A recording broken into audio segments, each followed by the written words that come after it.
Thank you for joining us in Think Tank Exchange.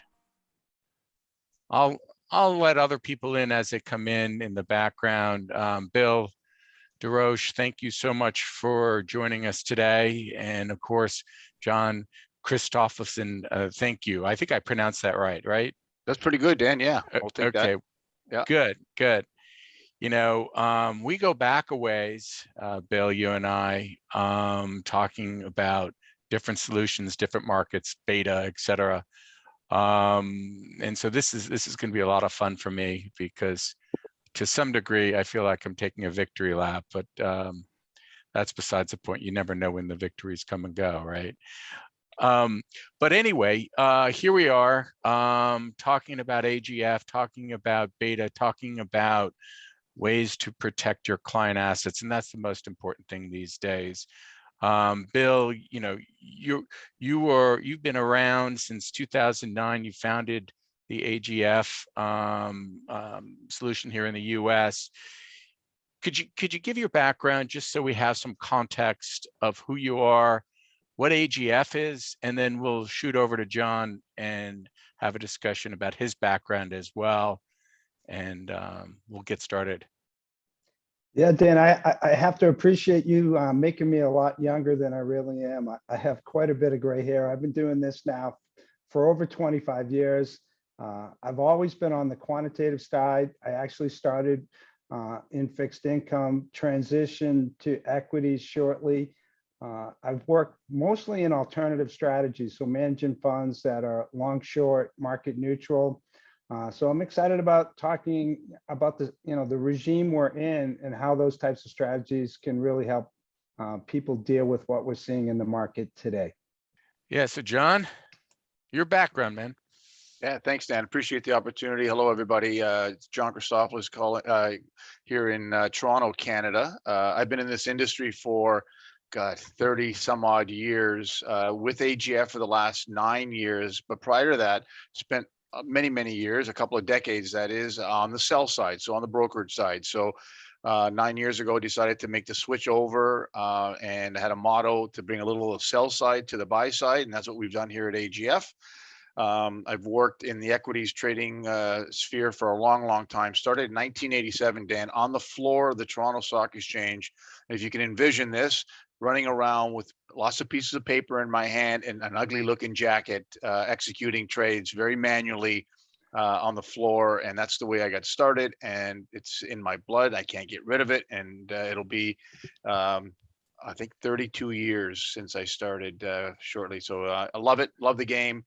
Love the ability to help people make money. Most importantly, and if we can do that today, that'll be an accomplished task of mine today.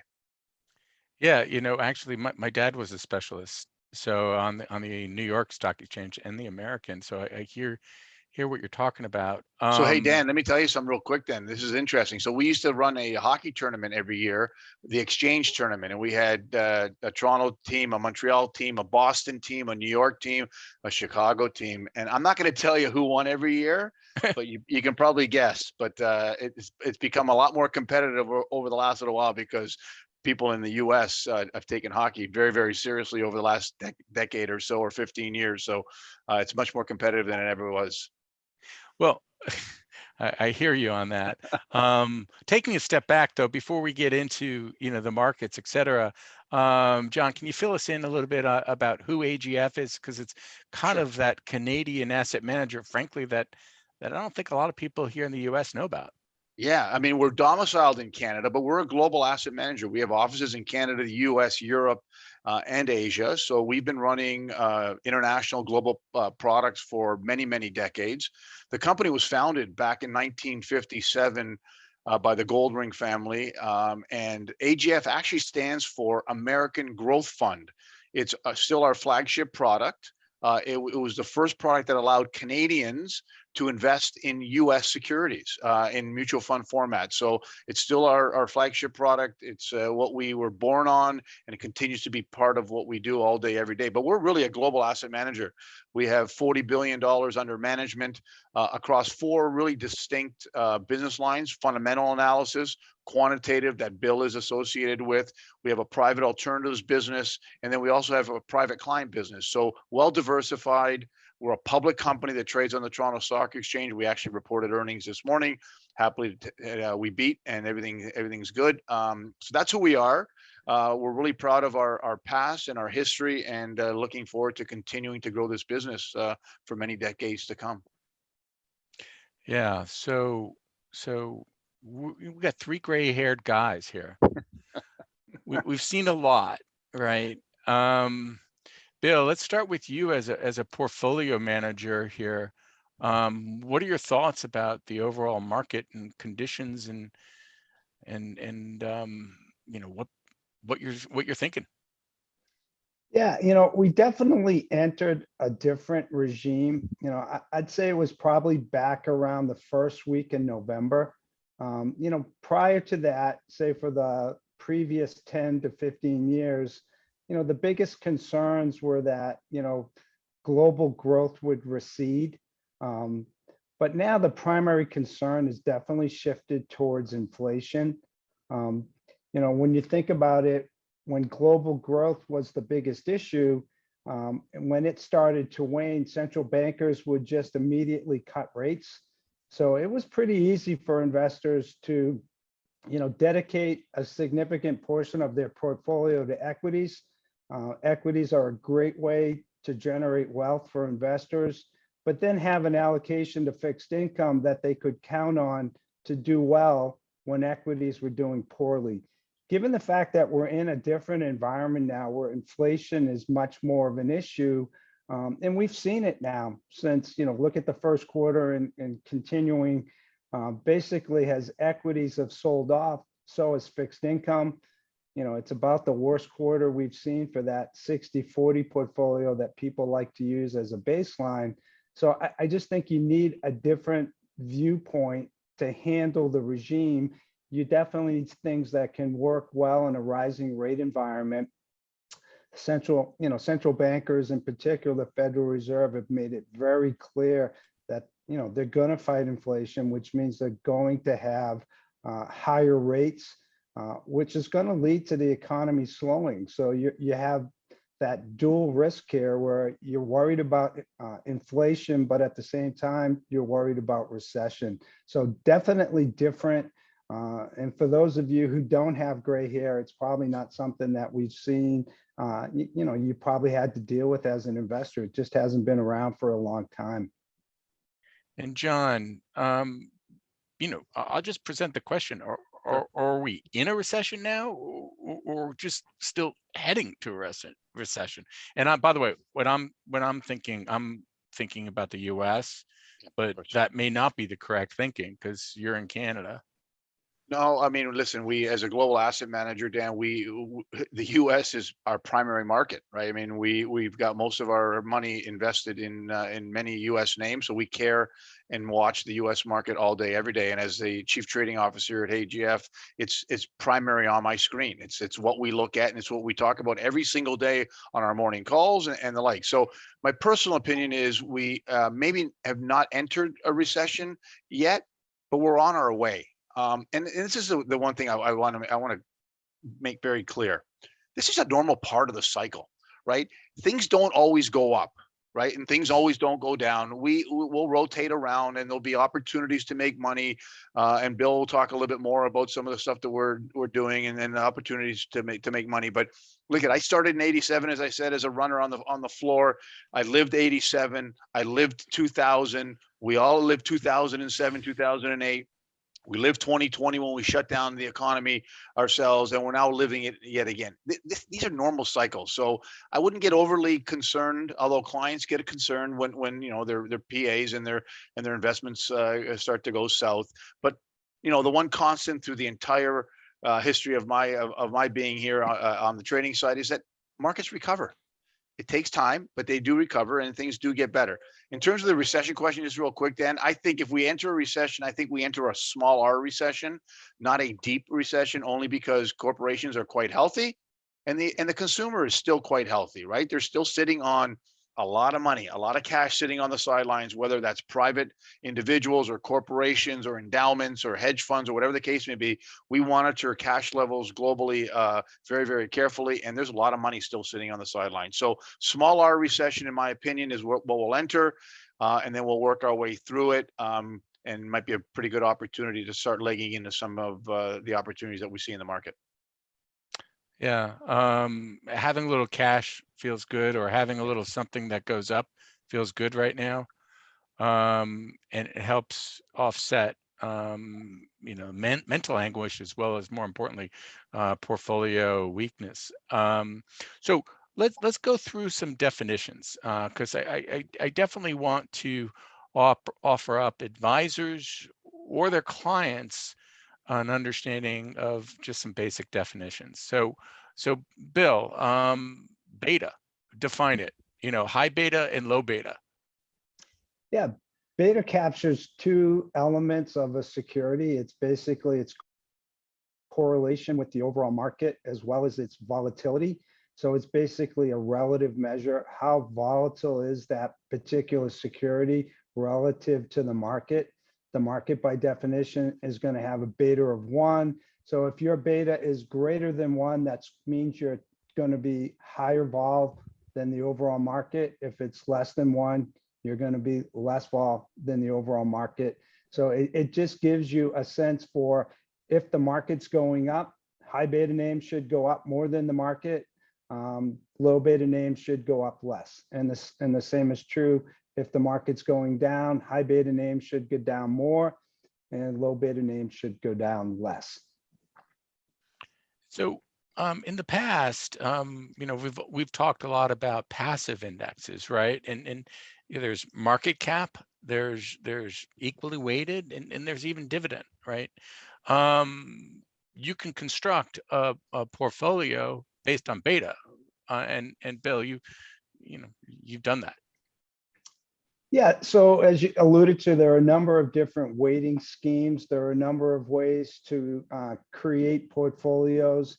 One way is just to rank securities based on a particular metric. Beta is a metric that you can weight on. So you could have a beta weighted portfolio. People use valuation as a way to do it. Rank all the securities. You could equal weight the rankings by basically selecting the top quintile. So there are lots of ways to basically create exposure to the particular factor that you're interested in. If we're going to continue to focus on beta, you could do that by basically creating a basket of securities that are, say, low beta, if that's what you're focused on, or create another basket that basically has the highest beta names in that particular basket. And John, do you find that, and this may be more a question for Bill, but I'm going to throw it at you. Do you find that different industries have different betas? Not just different industries, different marketplaces too, Dan, across the world, right? I mean, there's different volatility levels within marketplaces. So yes, absolutely, without a question, there's different levels of volatility and different levels of beta throughout the globe. So yes is the answer, but Bill can give you a lot more detail on that because he's putting the portfolios together. Our job on the desk is to make sure that we try to dampen as much of that volatility as we execute our trades to give ourselves the best opportunity to make money for our clients. Yeah, I think it's a really interesting point, Dan, in that, if you look at, say, a more defensive sector like utilities, by definition, they're going to tend to be less volatile to the market. So they're going to be low beta. Some of the other sectors, whether it be tech or financials, tend to be more volatile than the market. So they'll have higher betas. So you have to be thoughtful when you construct those baskets. If you're not careful, rather than, say, having exposure to the factor you're interested in, and I'll just continue on the thought process of beta, you're going to end up with a big sector bet, right? So if we were to go, say, long low beta and short high beta, if we didn't do it sector neutral, we'd end up with a low beta portfolio that we're long of basically all utilities. And then that high beta portfolio that we're short would be mainly tech and say financial. So you got to be thoughtful to make sure that you're getting the exposure you want and not something different. And that way you can make sure that the returns that you're generating are what you're expecting. Hey, Dan, can I add one quick thing here that I think is really important from an execution perspective? Is having discipline and patience when you're trying to execute some of these higher volatility index sectors, right? So if we're talking technology, we on the desk use a very patient strategy at times, because more times than not, you'll get your price. You may have to wait a little bit and maybe leg into the trade or whatever the case may be, but jumping in with both feet in a market like this, in a very volatile sector like technology, you're bound to get yourself in trouble. So having a little bit of patience, you'll probably get your price. It may take a day or two, but you'll get what you need if you have a little bit of patience. Yeah, and there lies the principle behind active management, right? You know, Exactly. the patience can add value. And how does beta compare to momentum, as long as we're talking definitions? Yeah, so they typically have very low correlation with each other. You know, momentums are basically stocks that have been going up significantly over, you know, a measurement period. Let's just use 1 year, just, you know, it could be 1 year, 6 months, but in this example, I'll just focus on a year. Typically, the stocks that have gone up the most, so the highest momentum names, typically don't correspond to say beta per se. But there are instances where that's not the case. A good example would have been back during the pandemic. Basically, low beta names had done significantly well over an extended period of time. Think of the stay-at-home portfolio. And as a result, that since they had done much better than the high beta names, you had a significant correlation of low beta with high momentum, which is unusual, but it does occur. One of the things you have to be careful of when you construct these baskets is, just like we talked about with having a sector bias, you don't want to have too much bias to another factor. And momentum's one of those ones where, you know, when it's performing well, it tends to, we call it eat like a bird. So it goes up in small increments, but momentum tends to crash. So you do have to be careful.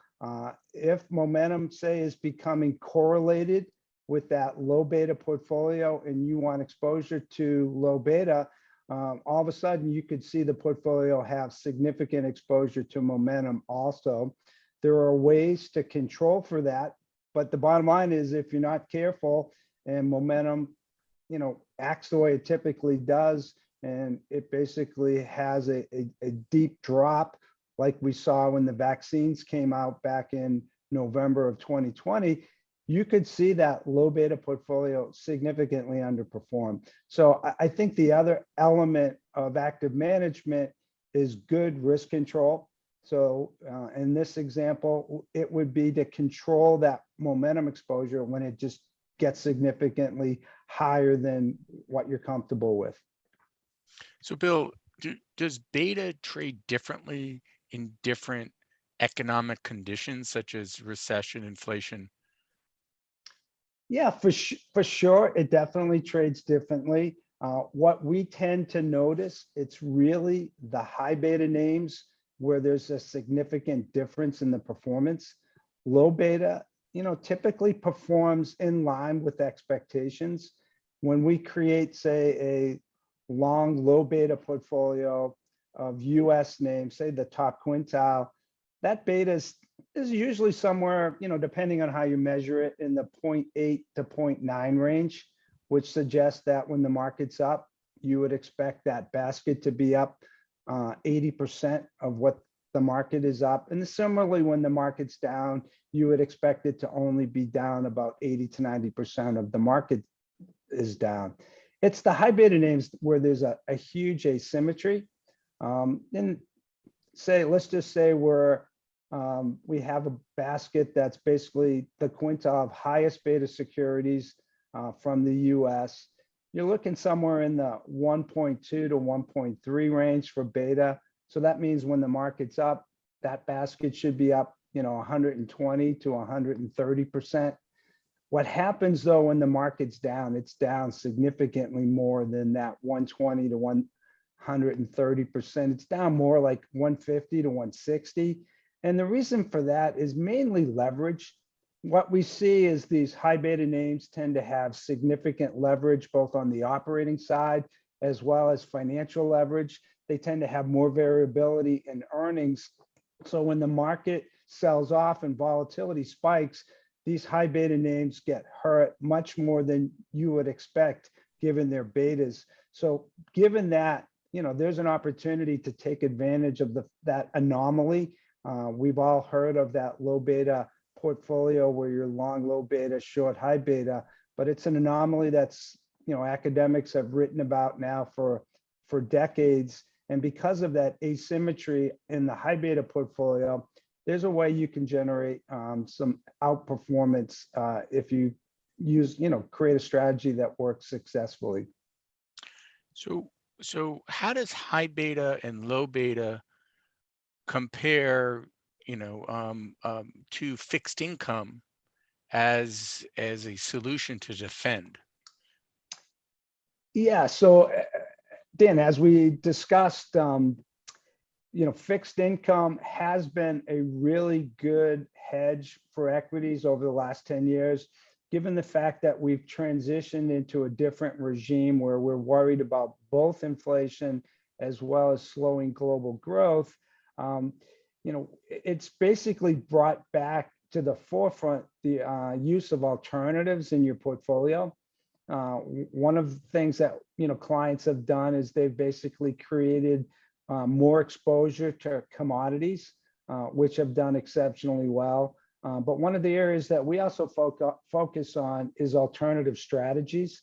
And we think of alternative strategies as portfolios that use structuring, which is typically shorting to create a different return stream than you could just get from a long only portfolio.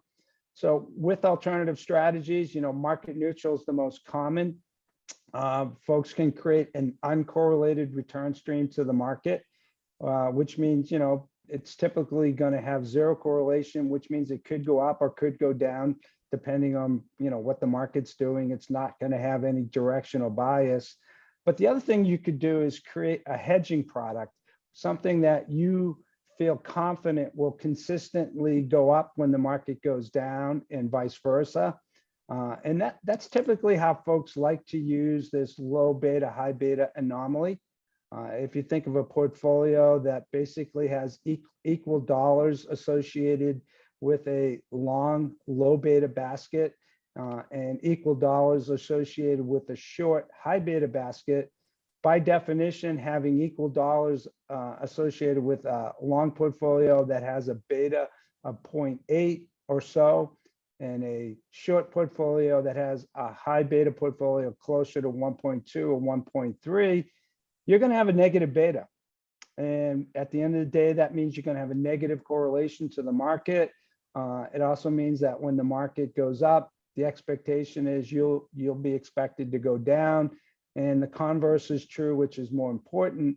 When the market goes down, you'll be expected to go up. So it has provided a real nice hedge. And the other aspect of that is you can create that return stream in such that it's not going to perform poorly when interest rates go up. So if you think of that high beta portfolio, the basket that you're short, those high beta equities tend to have profits and cash flows that are out in the future, much further than, say, the low beta names. They're more risky. As a result, they're going to be more negatively affected by higher interest rates. And we've seen that since about the 1st of November of this year. We describe them as higher duration equities. So when rates go up, those high beta names get hurt much more than the low beta names. And as a result, you can basically generate outperformance in that long, low beta, short, high beta in a rising rate environment. So it's been a real nice substitute for clients that are looking to, find something to hedge that equity portfolio, but not have that negative exposure to interest rates that fixed income gives you. Yeah, so this goes back to math at the end of the day. The bond math works a certain way, and so does beta. That's true, Yeah. for sure. And John, when I've talked to folks about this kind of strategy, they say, well, how does it fit? You're right. Where do I get the source of capital, right, to invest in this kind of strategy? And my answer is, you take a little bit from both, and that's why it ends up being 20% alternatives, and then the other buckets are equal. Yeah. Is that your thought too? Identical, Dan. So I must say, we wrote a paper that's available to all your viewers and listeners about a year and a half ago, and it was titled "The Death of the 60/40 Portfolio," and it was very, very timely, and it's available to everybody if you want to jump online and find it. It was written by our Chief Investment Officer, Kevin McCready, and it did exactly what you just said, right? Where do you take it from, and how do you reallocate your portfolio? So the trend that we're seeing and we're hearing more and more is the 40 is becoming 20, or maybe even down to 10, and the private alternatives are gaining more and more traction almost every single day, at the advisor level, at the endowment level, at the hedge fund, right across the board. It's becoming much more prevalent than it ever has been. So yes, totally agree. You need to weigh what that right level is, but it's definitely gaining a lot of momentum. Sure. So along those same lines, when I'm looking at allocating to a portfolio of high beta and low beta, and I'm talking to my clients, it's a wonderful opportunity, at least in this day and age, to show a little green on a declining marketplace, which candidly is really important these days. This strategy has been implemented for about 10 years, Bill, right? But you recently upgraded it a bit, right? Can you, explain further how active management has added some value potentially in, in the strategy? Because you're the portfolio manager. Yeah, when you're dealing with strategies like this, you're always looking for, ways to improve how you deliver the product. We alluded to the idea where momentum can become a big part of the exposure to a basket like that. So one of the ways to improve on the product is basically to eliminate that momentum exposure if it gets too high. So for sure, the idea being to keep the product generating its returns from beta. So if momentum was to get above a certain threshold, then we'd basically look to size it back to what we would describe as normal. The other thing when you're dealing with alternative strategies is that you have to deal with the idea of gross leverage. So you have both exposure on the long side and on the short side, and those exposures can move in between rebalances. They can get above 100%. So your gross leverage is basically a sum of the absolute value of your exposure on the long and short side.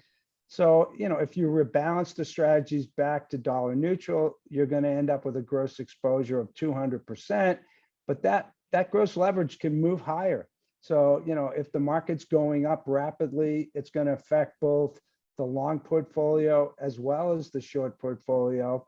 And as you think about it, gross leverage is basically a magnifier.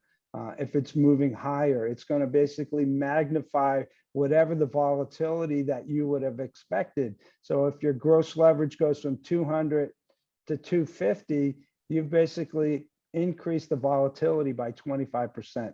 So it's important that from a risk management perspective, with regards to active management, that you manage that gross leverage so you don't allow that volatility to get so high that you're ending up with a product that's really not what the clients are expecting. But it's gross leverage, so it's 200 by 200, and they're matching on sector as.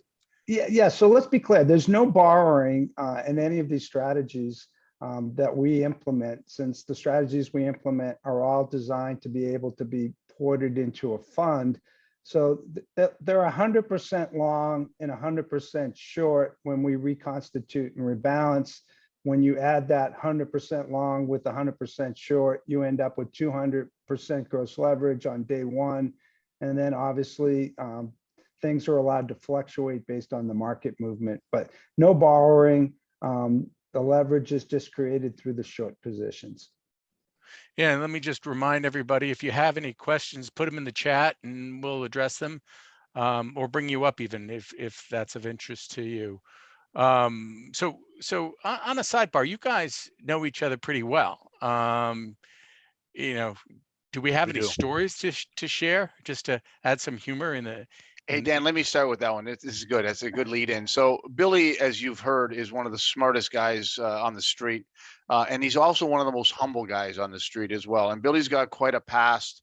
I'm very proud to call him a friend, and his background is tremendous. So we have to egg him on to talk about himself. So Billy, spend 30 seconds to give us a little background on what you've done and where you've come from and the like. Well, I thank you, John. That was very kind. I definitely had a unique path to this business.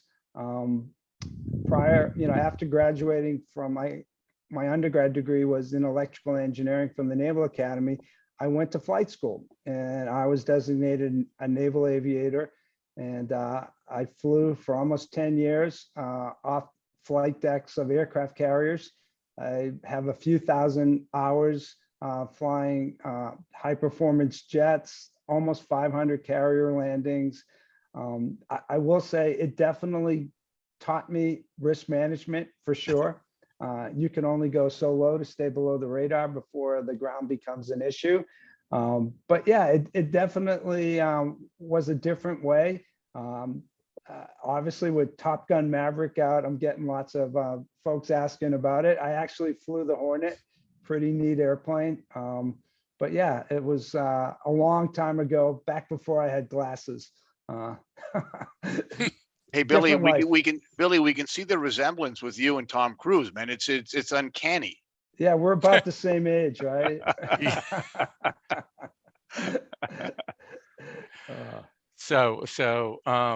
The idea here is about managing the volatility in the overall portfolio, right?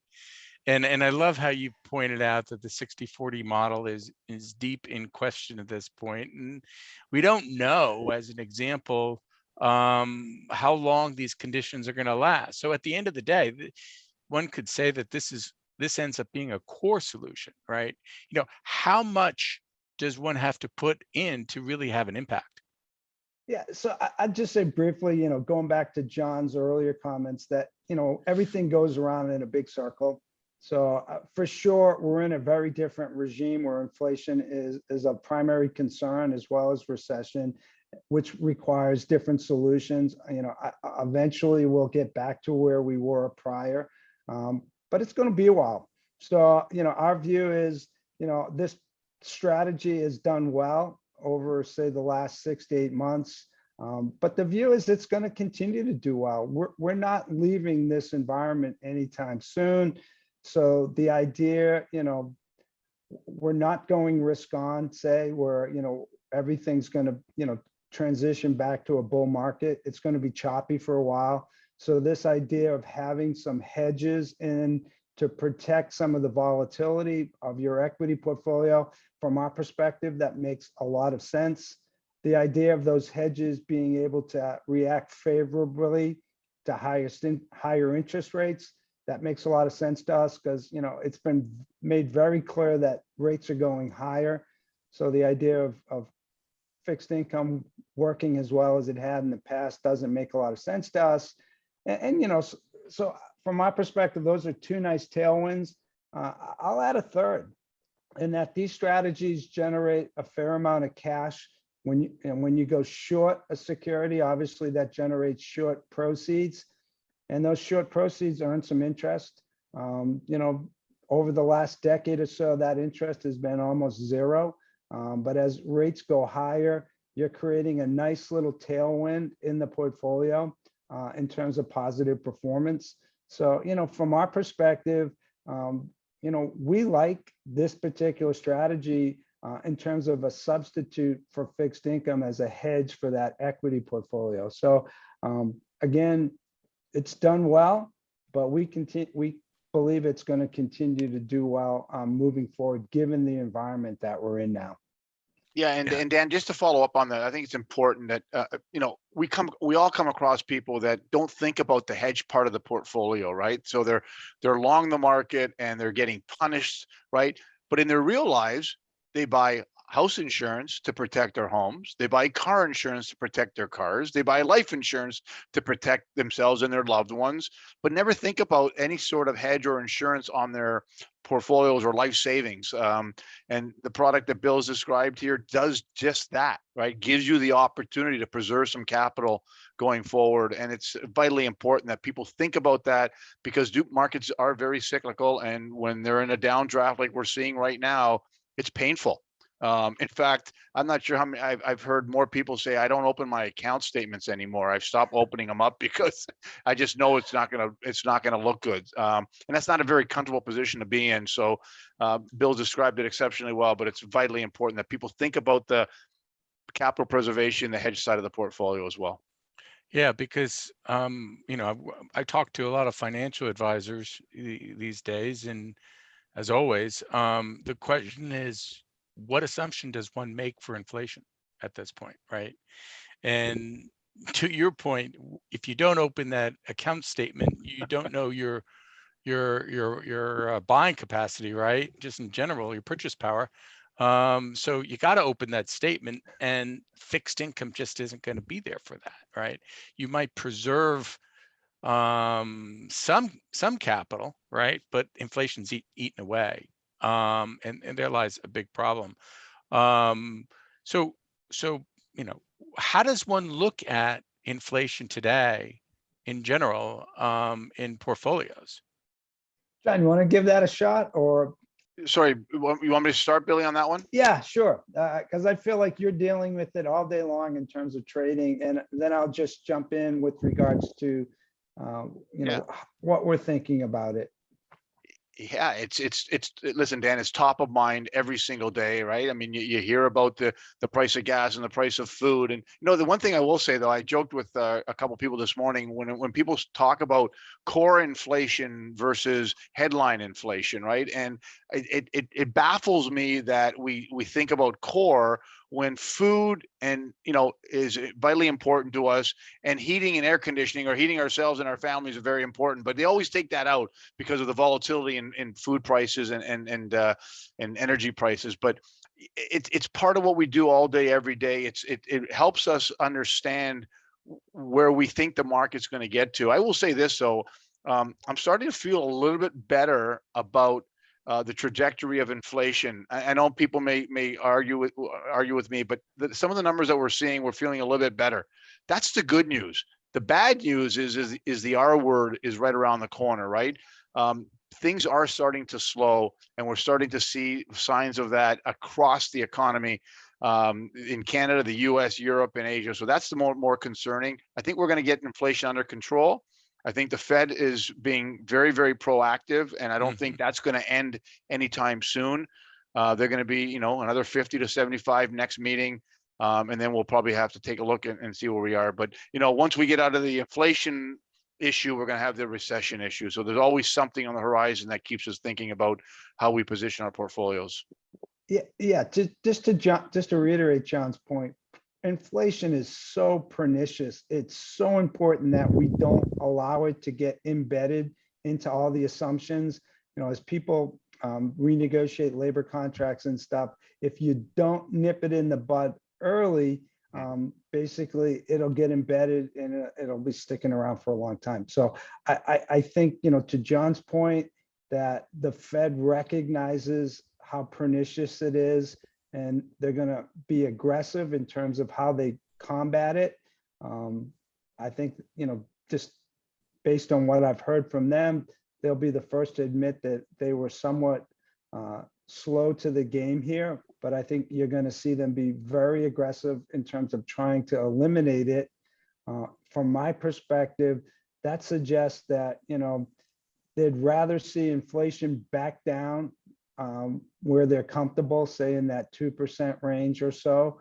And I would suggest that if they're going to make a policy mistake, it's going to be tapping on the brakes a little too hard in terms of slowing the economy versus allowing inflation to creep up and basically get into people's expectations. So I just think that because of that,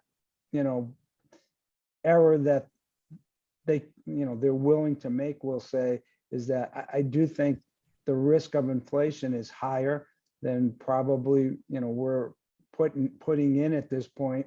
I agree with John's earlier comments that, yeah, corporations and the consumer are in good shape, but, we haven't seen rates, at the levels that they're considering to fight inflation. So I just think we're going to end up with tapping those brakes a little too hard, and we're going to see something of a recession. And that's just because they are determined to eliminate this inflation. It's just, you can't let it stick around because it'll just get embedded if you don't. And along with those conditions comes higher unemployment, right? Here in the US, I think that's very logical that that'll happen. And so Bill, definitely answer the question, but then also, John, I want to twist it and you answer the question from a Canadian standpoint. So I think what you're going to see is that because of the higher rates that we're talking about, and we're talking up around 3.5% if they keep moving at what they've described as they're doing. I think at those levels, for sure, it's going to impact demand, as you would expect. And as a result, yeah, you're definitely going to see higher unemployment. Obviously, no one wants to see that. But I think the trade-off that they're making in their mind, though they may not say that, is inflation affects everyone. Whereas if there's higher unemployment, that's going to be a smaller segment that basically, is unemployed for a short period of time. Obviously, no one wants to make that particular choice, but it just seems to me, based on what I've heard, that's where they're willing to go if needed. Though they're going to do everything in their power to, try to get that soft landing versus a carrier landing, we'll call it, which is not soft. But yeah, so I think it's just going to be very difficult. And I think that if they're going to make a mistake, it's going to be a mistake to, tapping on those brakes too hard. So yeah, for sure, if that's the case, we'll see higher unemployment. Dan, I agree with Maverick 100% on this one. There's an old saying up here, when America sneezes, Canada catches cold, right? And we're so tightly embedded in our two economies are so tightly embedded that what we see in the US, we're going to see in Canada from an unemployment perspective, from a slowdown perspective. In fact, I would say that the Bank of Canada has been a little bit more aggressive than the Fed has over the last little while. So we actually might catch cold before you sneeze, but it's going to happen. There's no question that a slowdown is imminent and expected. It just, again, it comes down to how deep is that slowdown and how long does it take us to start to recover? But it's what we see in the US, you'll see in Canada as well. It's one economy for the most part. We're each other's largest trading partners, right? So lots of businesses, lots of cross-border activity going on. In fact, I will say I believe there's 250 some odd interlisted securities between Canada and the US. That's how tightly embedded we are with each other's economies. And Dan, I'll just add one other quick point in that one of the things that we've seen, more recently is that things happen so much faster nowadays than what we've seen in the past. So when we go back and we start looking at history in terms of trying to get an idea of, what to expect, I think it's informative. But at the same time, I think what we're going to see is things are going to move at a very much faster pace than what we may have seen the last time that we experienced an inflationary episode like we're seeing now. And John, along those same lines, though, your inflation in Canada is less than ours. And can you comment on that? And also comment, I'm curious on your energy situation in Canada. You're going to get me in trouble, Dan, by asking about energy, right? Listen, we are a very large energy country, right?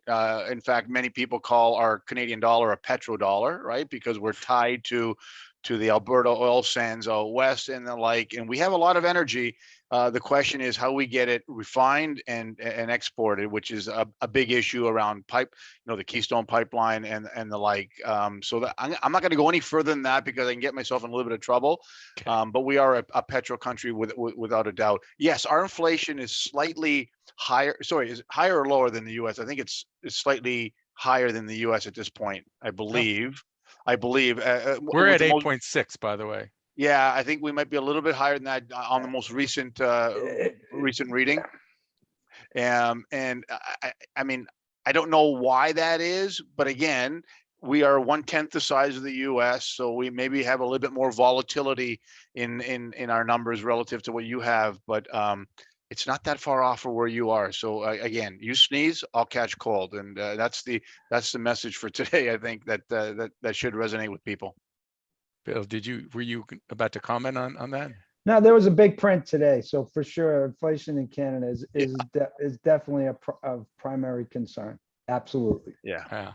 Well, and but by the way, Dan, just so everybody understands, so we always talk a lot about $5 gas in the U.S., right? And that's a number that nobody wants to hear. I filled out my car this morning, okay, and it was $2.43 a liter. Huh.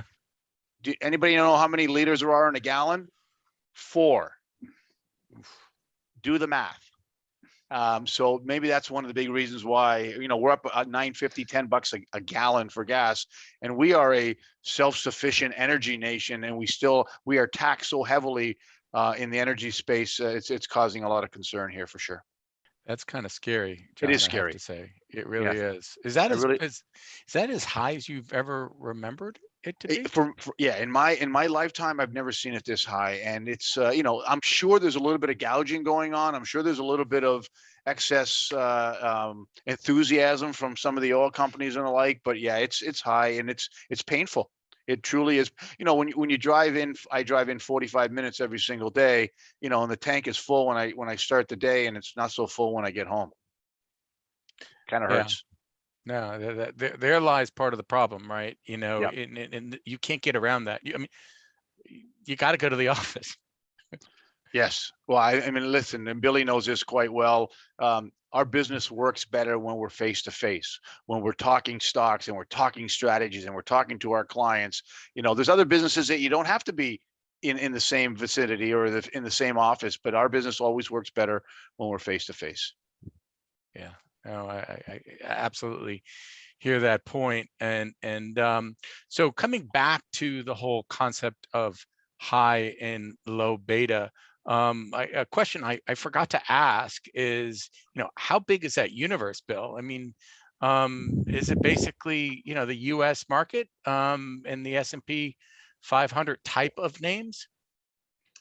Yeah, it strictly comes down to, a preference in terms of, how you would like to define it.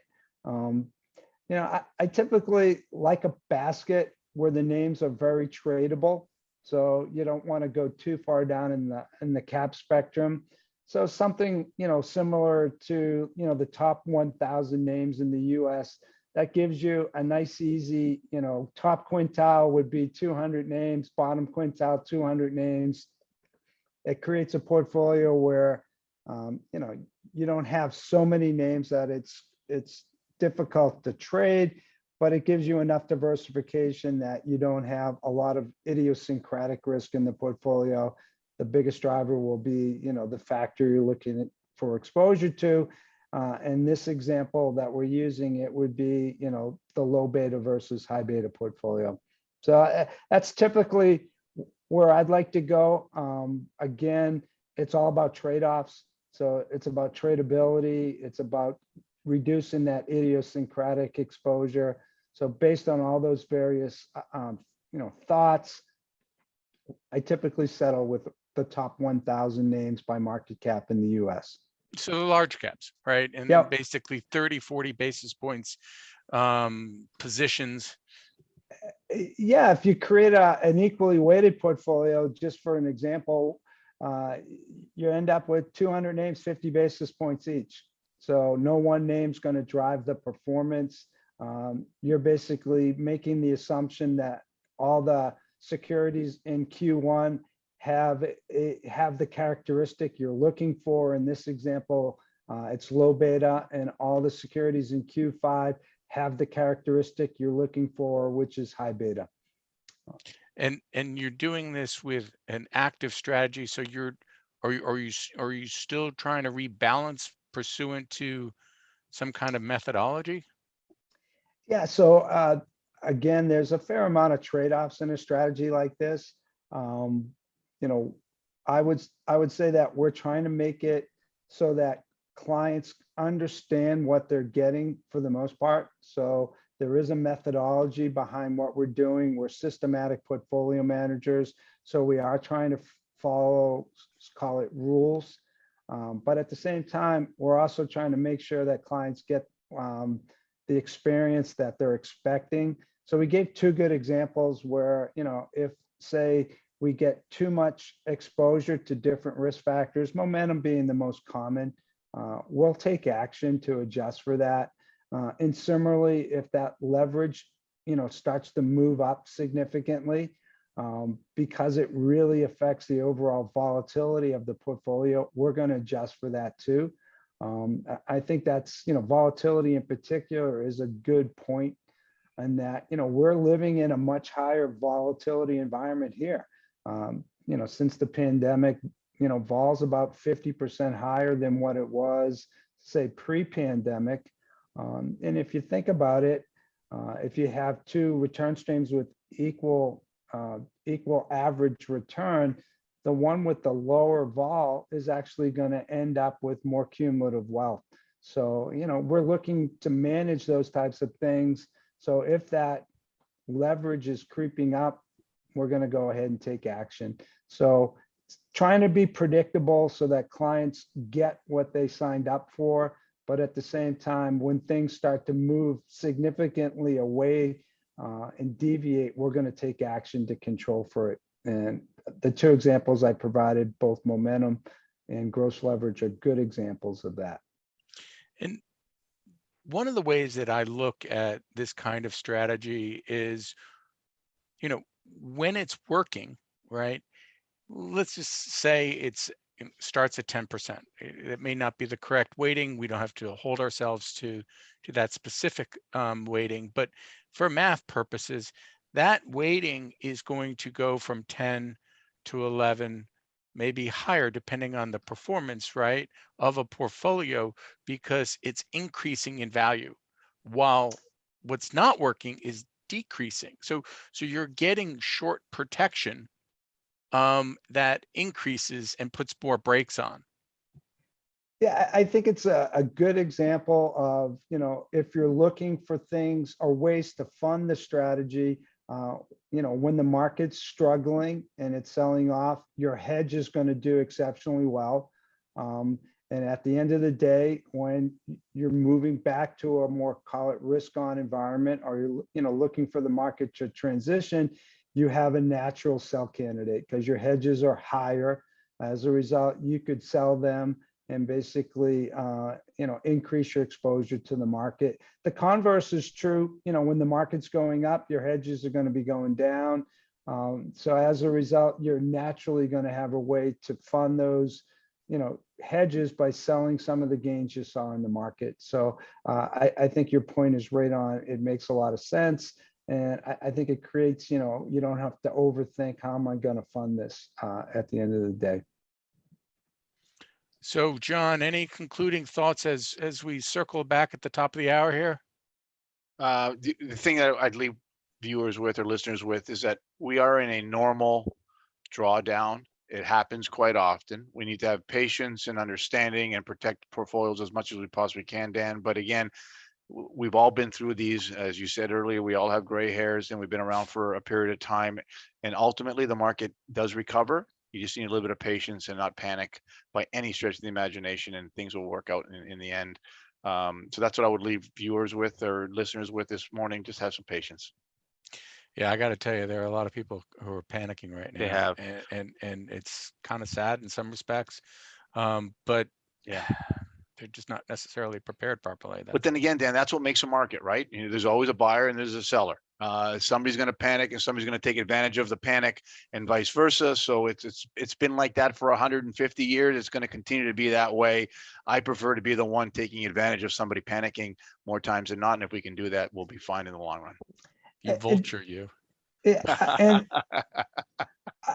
I'm gonna just take John's comment and provide some nuance in that. Yeah, it's normal for the market to sell off and have drawdowns. We all know that happens. But I just suggest it's a little bit different this time than what we've experienced over, say, the last 10 to 15 years. And as a result, you probably need to look in different areas for ways to protect yourself in your portfolio, things that maybe you might not have considered if you were someone that just relied on fixed income as that equity hedge. So, everyone likes to say, oh, it's different this time. In this example, it is. We've gone from an environment where global growth has been the primary concern to one where inflation's gotten front and center. Gentlemen, thank you very much for your time. Thanks for your support in the ETF think tank, and be healthy and stay tuned. Thanks, Dan. Thank you, Dan. Be well. Bye-bye. Bye. You bet.